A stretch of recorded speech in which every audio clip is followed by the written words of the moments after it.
एकदा रामू, शामू आणि बाळू हे तिघे मित्र जंगलातून दुसऱ्या गावाला जात होते. रात्रीच्या वेळी काहीच न कळाल्याने ते रस्ता चुकले.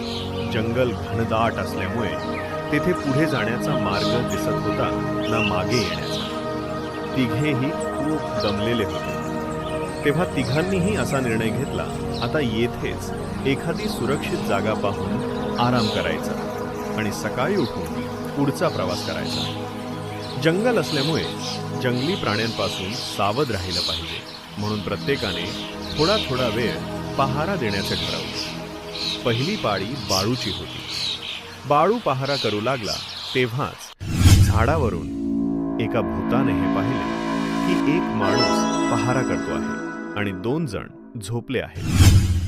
भूत झाडावरून खाली उतरले व बाळूला त्रास देऊ लागले. बाळूला या गोष्टींचा राग आला. तो भूतावर रागाने धावून गेला. त्या क्षणी भूताचा आकार बदलला व तो मोठा झाला. हे बघून बाळूला काय करावे हे समजेना. तो रागाने भूताला मारायचा पर्यंत करायचा, पण तेव्हा भूताचा आकार अजून मोठा होई व बाळूला अजूनच जास्त त्रास देत. एका प्रहरानंतर शामू जागा झाला व त्याने बाळू झोपण्यास सांगितले.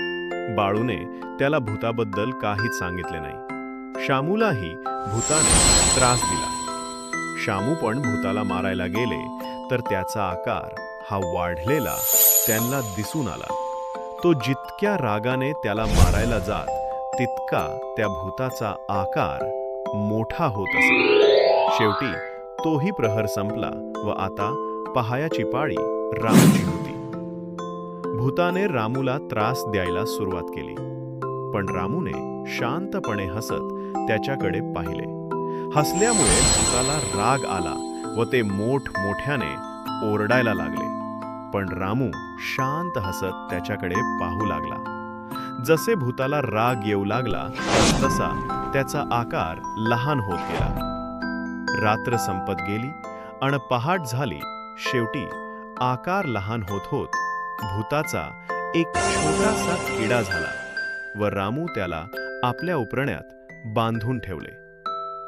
सकाळी शामू आणि बाळूनी रात्रीची कहाणी सांगताच रामूने किडा त्यांना दाखविला व म्हणाला, तुम्ही रागाने याला कधीच जिंकू शकत नाही.